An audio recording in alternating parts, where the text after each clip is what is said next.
আজকে আমরা সূরা আল বাকারার 255 নম্বর আয়াতুল কুরসি সম্পর্কে জানব তাফসীর এবং ছোট একটি গল্পের মাধ্যমে, যাতে আমরা এর মর্ম বুঝতে পারি এই আয়াতের পাওয়ার কতখানি। এই আয়াতটি নাজিল হয়েছিল মদিনায়, যখন মুসলিমরা নতুন একটি ইসলামিক রাষ্ট্র গঠন করছিল। ওই সময় মুনাফিকরা, ইয়াহুদীরা এবং বিভিন্ন শত্রুপক্ষ মুসলিমদের বিরুদ্ধে ষড়যন্ত্র করছিল। এমন পরিস্থিতিতে এই আয়াতটি এসেছে মূলত মুমিনদের ঈমানকে মজবুত করতে, ভয় দূর করতে এবং আল্লাহর ওপর পূর্ণ ভরসা শেখাতে। এই আয়াত পড়লে মনে হয় যেন আল্লাহ নিজেই বলে দিচ্ছেন, আমি কে, আমার পরিচয় কি, আমার ক্ষমতা কতটুকু এবং তোমরা কেন নিরাপদ। এই আয়াত থেকে আমরা মূলত 3টি বড় শিক্ষা নিতে পারি। আল্লাহ ছাড়া কোনো উপাস্য নেই, আল্লাহ ছাড়া কোনো ক্ষমতা নেই।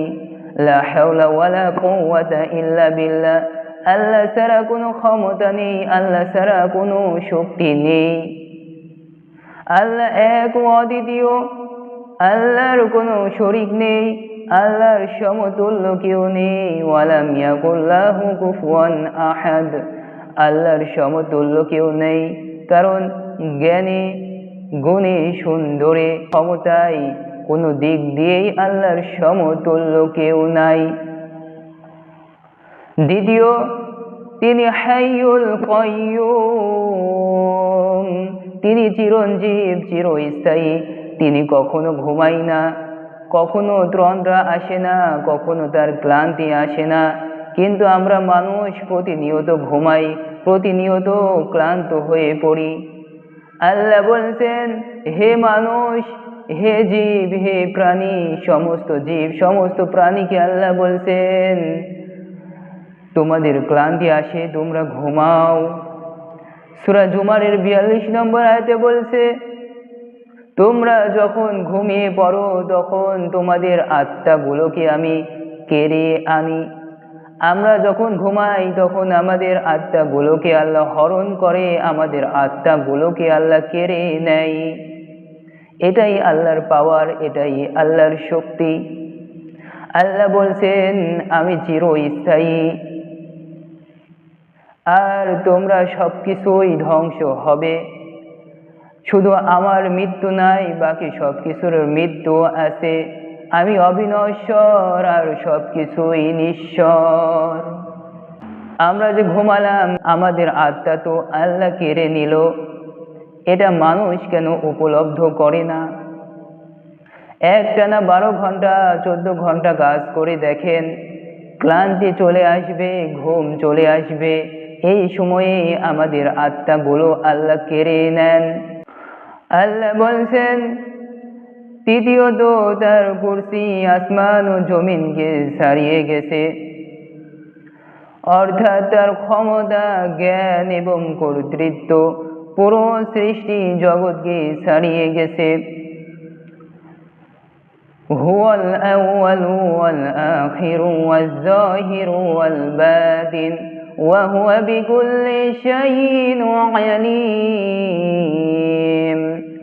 আল্লাহ সূরা আল হাদীদের 3 নম্বর আয়াতে বলছে, আমি প্রথম, আমি শেষ, আমার আগে কেউ ছিল না, আমার পরে কেউ থাকবে না।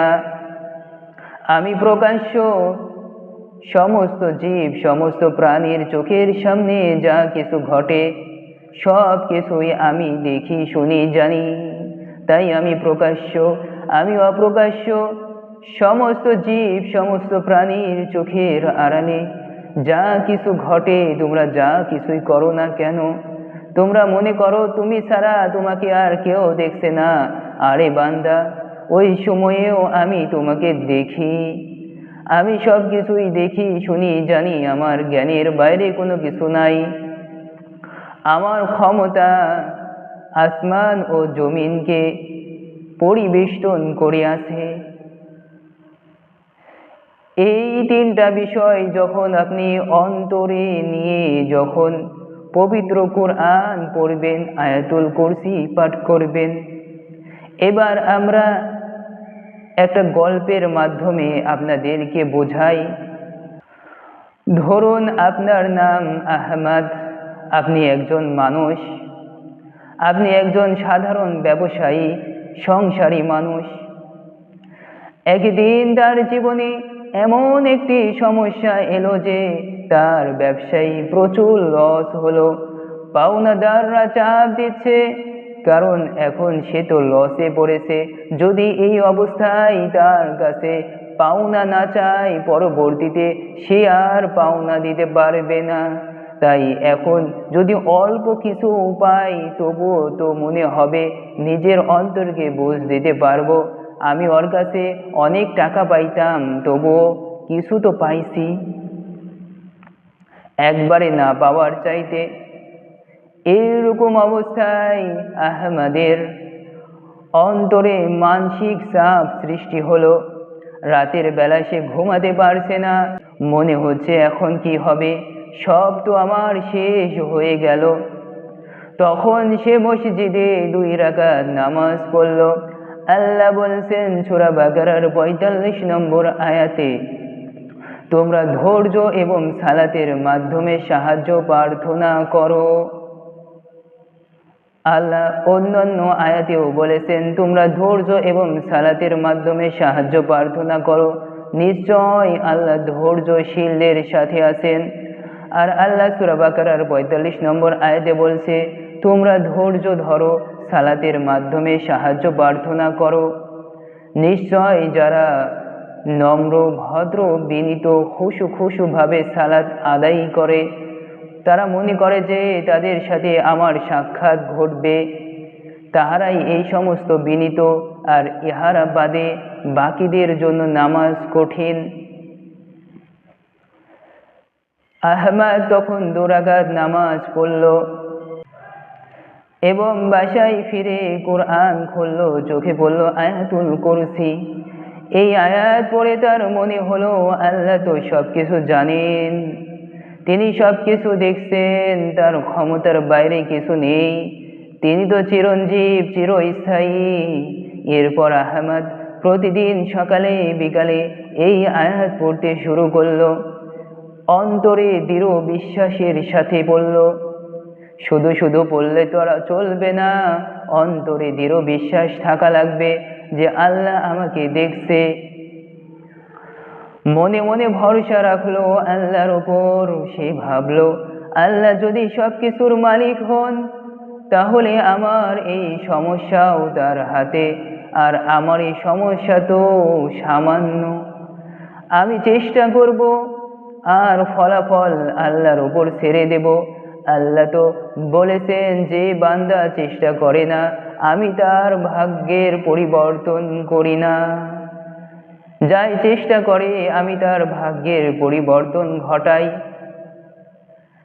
এর পরবর্তীতে দেখা গেল কয়েক সপ্তাহের মধ্যে তার ব্যবসা আগের মতো ফিরে আসলো এবং পাওনাদাররা বুঝলো সে পালানোর চেষ্টা করছে না, বরং সে পরিশ্রম করছে, সে ধৈর্য ধরেছে এবং আমাদের পাওনাগুলো পরিশোধ করার চেষ্টা করছে। তাই আমরা আর তাকে কষ্ট দেব না, মানসিক চাপও দেব না, বরং সে আস্তে আস্তে আমাদের পাওনাগুলো পরিশোধ করুক। এই গল্পটি মূলত আমাদের শেখায় যে আয়াতুল কুরসির শিক্ষা শুধু তাত্ত্বিক নয়, বরং বাস্তব জীবনেও প্রযোজ্য। তাহলে আজ থেকে আমরা কি করতে পারি?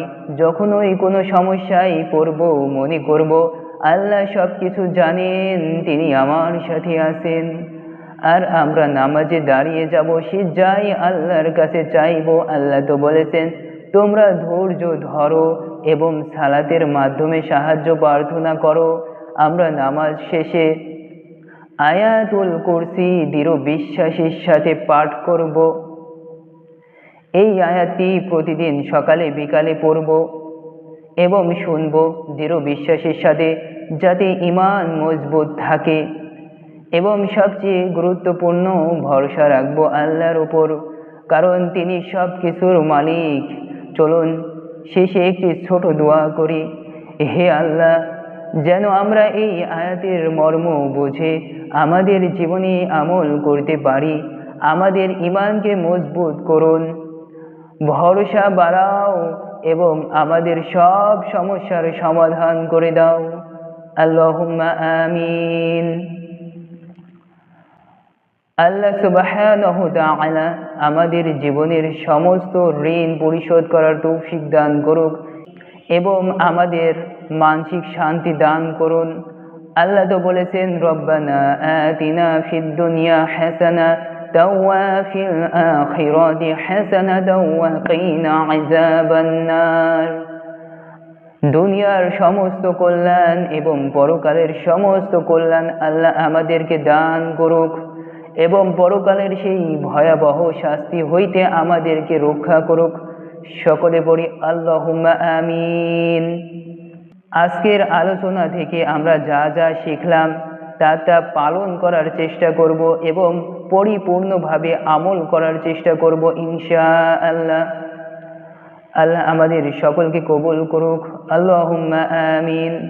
আখির দাওয়ানা আনিল হামদুলিল্লাহি রাব্বিল আলামিন। আল্লাহ আমাদের সকলের উপর বর্ষণ করুক শান্তি, রহমত ও বরকত। আসসালামু আলাইকুম ওয়া রাহমাতুল্লাহি তাআলা ওয়া বারাকাতুহু।